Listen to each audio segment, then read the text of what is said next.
মহাশিবরাত্রি 2025 পূর্ণাঙ্গ সময়সূচি। শিবরাত্রি 4 প্রহরে 4 বার পুজোর সময়, এছাড়াও ব্রত পালনের সময়, শিবরাত্রির পুজোর উপকরণ, শিবরাত্রি ব্রতের ফলাফল।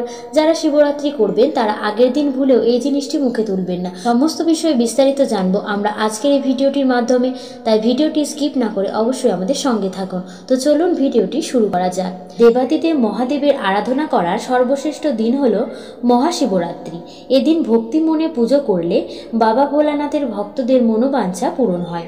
মাঘ মাসের কৃষ্ণপক্ষের চতুর্দশী তিথিতেই শিবরাত্রি পালন করা হয়।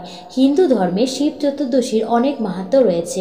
পুণ্যার্থীরা শিবের জন্য ব্রত পালন করেন। শিবরাত্রি কথাটার মধ্যে দুটি শব্দ রয়েছে, একটি হচ্ছে শিব, অপরটি হচ্ছে রাত্রি, যার অর্থ হলো শিবের জন্য রাত্রি। পুরাণ মতে দেবী পার্বতীর সঙ্গে এই দিনেই দেবাদিদেব মহাদেবের মিলন হয়েছিল। আবার শোনা যায় এদিন থেকে বিশ্ব ব্রহ্মাণ্ড সৃষ্টি হয়েছিল। তো চলুন এবার আমরা জেনে নেব আসন্ন 2025 সালে বাংলা 1431 বঙ্গাব্দে মহাশিবরাত্রির পূর্ণাঙ্গ সময়সূচি। মহাশিবরাত্রি তিথি 26শে ফেব্রুয়ারি 2025, বাংলা 13ই ফাল্গুন 1431 বুধবার। শিবরাত্রি তিথি শুরু হচ্ছে 26শে ফেব্রুয়ারি 2025, 13ই ফাল্গুন 1431 বুধবার দিবা 9টা বেজে 42 মিনিটের মধ্যে, এবং এই তিথি সমাপ্ত হচ্ছে 27শে ফেব্রুয়ারি 2025, 14ই ফাল্গুন 1431 বৃহস্পতিবার দিবা 8টা বেজে 31 মিনিটের মধ্যে। মহাশিবরাত্রি 4 প্রহরে 4 বার পুজোর সময়। প্রথম প্রহর শুরু হচ্ছে 26শে ফেব্রুয়ারি 13ই ফাল্গুন বুধবার সন্ধ্যা 6টা বেজে 23 মিনিট থেকে রাত 9টা বেজে 30 মিনিট পর্যন্ত। দ্বিতীয় প্রহর শুরু হচ্ছে রাত 9টা বেজে 30 মিনিট থেকে রাত 12টা বেজে 40 মিনিট পর্যন্ত। তৃতীয় প্রহর শুরু হচ্ছে রাত 12টা বেজে 40 মিনিট থেকে ভোর রাত 3টে বেজে 40 মিনিট পর্যন্ত।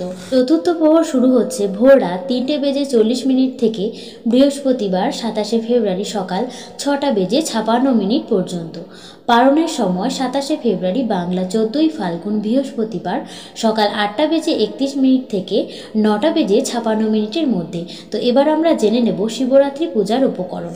একটি শিবলিঙ্গ, নান্দি মহারাজ, ত্রিশূল, বাসুকী নাগ, কলকে, পাথর বাটি, সাদা কাপড়, অভিষেক পাত্র, ভস্য অথবা শ্বেত চন্দনের গুঁড়ো, পরিষ্কার জল, পঞ্চামৃত, শ্বেত চন্দন বা কেশব চন্দন, পৈতে, ফুল, বেলপাতা, ফুলের মালা, দূর্বা, ধুতরা ফুল, অগুঁড়ো, গোলাপ জল, কর্পূরের গুঁড়ো, সিদ্ধি পাতা, অখণ্ড আতপ চাল ও দক্ষিণা, ধূপ ও তেলের প্রদীপ, ঘিয়ের প্রদীপ, জাফরান, কর্পূর, ধুনো, ঘণ্টা এবং শঙ্খ ইত্যাদি হচ্ছে শিবরাত্রি পুজোর উপকরণ।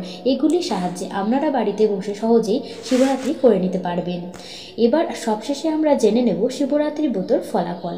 যজ্ঞর মধ্যে যেমন অশ্বমেধ যজ্ঞ, তীর্থের মধ্যে যেমন গঙ্গা, তেমনি পুরাণ অনুযায়ী ব্রতের মধ্যে শ্রেষ্ঠ হল শিব চতুর্দশী ব্রত। এই ব্রত পালন করলে ধর্ম, অর্থ, কাম, মোক্ষ এই চতুর্বিধ ফল লাভ হয়। একটা কথা অবশ্যই মনে রাখবেন, যারা যারা শিবরাত্রির ব্রত পালন করবেন শিবরাত্রির আগের দিন ভুলেও এই খাবার মুখে তুলবেন না, না হলে এই ব্রত পালন অনর্থ হয়ে যাবে। শিবরাত্রির ব্রত পালন করার আগের দিন সংযম করতে হয়। এদিন সিদ্ধ চালের ভাত বা আমিষ খেতে নেই। আতপ চালের সিদ্ধ ভাত খাওয়ার নিয়ম এদিন। এছাড়াও কেউ চাইলে ময়দার তৈরি খাবারও খেতে পারেন, তবে সন্দক লবণ দিয়ে রান্না করতে হবে। এদিন সাধারণ লবণ একদমই খেতে নেই। ব্রতের দিন উপোস করে নিষ্ঠা ভরে কিছু নিয়ম মানলে ভক্তের মনোবাঞ্ছনা পূরণ করেন দেবাদিদেব মহাদেব। তো আজকের ভিডিওটি কেমন লাগলো? যদি ভালো লাগে কমেন্টে অবশ্যই মহাদেবের নাম নিতে ভুলবেন না।